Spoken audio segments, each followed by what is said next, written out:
Hi నమస్తే welcome to Mara media. నేను మీ కేవీఆర్.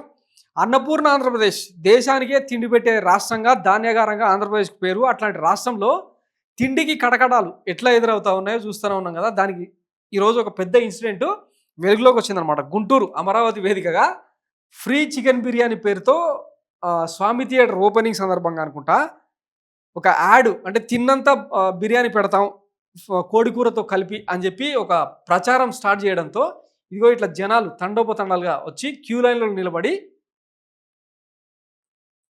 ఏమంటారు అర్రులు చేస్తున్న వ్యవహారం అనమాట. ఆఖరికి మహిళలు కూడా ఈ యాడ్కు, అంటే ఈ ప్రచారానికి తలొగ్గి వచ్చి క్యూ లైన్లో నిలబడ్డారు. అంటే ఏ స్థితిలో ఉన్నారో ఒకసారి అర్థం చేసుకోండి. ఆఖరికి అంటే ఇంతమందిని కంట్రోల్ చేయలేక, ఇంతమందికి భోజనాలు పెట్టలేక గేట్లు వేసేసారు అన్నట్టు. తొక్కిసలాట జరిగే ప్రమాదం ఉంది, కానీ తప్పించుకున్నారు చాలామంది పాపం.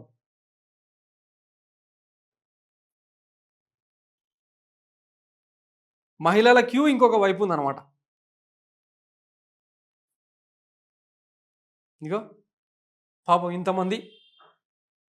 అసలు ఏం జరుగుతుంది ఆంధ్రప్రదేశ్లో? వైపు అన్న క్యాంటీన్లను పెట్టి ఊరూరా 5 రూపాయలకే ఆకలి తీర్చే ప్రయత్నం చేస్తూ ఉంది కదా మరి కూటమి సర్కారు. దానికోసం కోట్లాది రూపాయల విరాళాల్ని సేకరించి ఆఖరికి ఇడ్లీ పెట్టడానికి కూడా చట్నీ లేకుండా పెడతా ఉన్నారంట. మన ఈనాడు పత్రికల్లో ఒక కథనం వచ్చింది, చూపిస్తా అది కూడా. కానీ అసలు ఏం జరుగుతుంది? ప్రజల దగ్గర డబ్బులు లేవా, లేకపోతే కూటమి సర్కారు సూపర్ 6 హామీలు ఎక్కువైపోయి జనం ఇట్లా రోడ్లు ఎక్కుతా ఉన్నారా? ఏం జరుగుతుంది రాష్ట్రంలో? అయ్యో, ఆహా అన్న క్యాంటీన్ పేద ధనిక అని తేడా లేకుండా అందరి ఆకలి తీర్చే అక్షయ పాత్ర. ఆహార నాణ్యతపై అధిక శాతం మంది సంతృప్తి. విజయవాడలో ఈనాడు బృందం పరిశీలన అంట. ఇందులో ఏం తేలిందంటే ఈ లోపాలను సరిదిద్దితే మరింత మేలు. ఉదయం అల్పాహారంలో ఇడ్లీతో పాటు చట్నీ ఇవ్వడం లేదు. 250 గ్రాముల అన్నం అధిక శాతం మందికి సరిపోతుంది. కొంతమందికి చాలకపోవడంతో రెండోసారి 5 రూపాయలు చెల్లించి టోకెన్ తీసుకుంటున్నారు. 300 గ్రాముల అన్నం పెడితే ఎక్కువ మందికి అనుకూలంగా ఉంటుంది అని చెప్పి ఇటు సలహా అనమాట. ఒకేసారి ఎక్కువ మంది వచ్చినప్పుడు లోపల చోటు చాలక బయటకెళ్ళి కింద కూర్చొని తినాల్సి వస్తుంది. గది చుట్టూ నీడ కోసం రేకులు, కూర్చునేందుకు బల్లలు ఏర్పాటు చేయాలి. వేసవి నేపథ్యంలో టోకెన్లు ఇచ్చే చోట్ల టెంట్లు వేయాలి. విజయవాడ రాణిగారి తోట సిమెంట్ గోడౌన్ క్యాంటీన్లో 20 నిమిషాలు ఆలస్యంగా మధ్యాహ్నం 12:50 టోకెన్లు ఇచ్చారు. ఇలాంటి సమస్య రాకుండా చూడాలి. కొందరు మద్యం మత్తులో క్యాంటీన్లకు వస్తున్నారు. దీన్ని నియంత్రించే చర్యలు అవసరం. చిల్లర కొరత నివారించాలి. క్యూఆర్ కోడ్ విధానం అమలు చేయాలి. కొందరు సిబ్బంది దురుసుగా మాట్లాడుతున్నారు, వారికి శిక్షణ ఇవ్వాలని చెప్పి మాట్లాడుతూ ఉన్నారన్నమాట. ఎన్ని క్యాంటీన్లు పెట్టినా ఈ రోజు వరకు ఈ రాష్ట్ర ప్రజలకు పూర్తి స్థాయి అవగాహన దాని మీద లేదు. ఏదో టౌన్కి ఒకటో రెండో ఏదో మూలకు పెడతారు, అందులో ఇదిగో చూడండి ఇడ్లీలు పెడతారంట, కానీ చట్నీకి డబ్బులు, సంపద సృష్టి అనమాట ఇదే.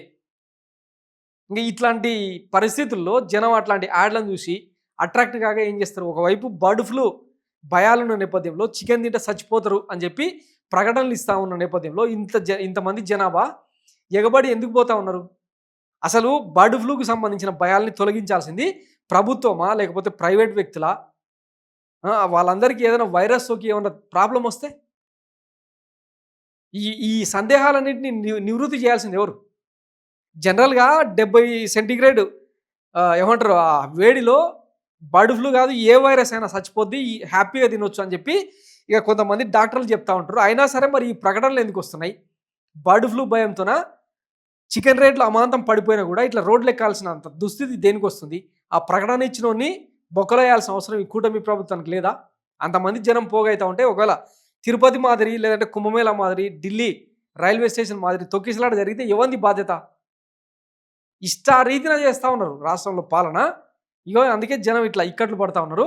ఇక ఎప్పటికి బుద్ధి వస్తుందో వేచి చూద్దాం. Thanks for watching Mara media. నేను మీ కేవీఆర్. Thank you.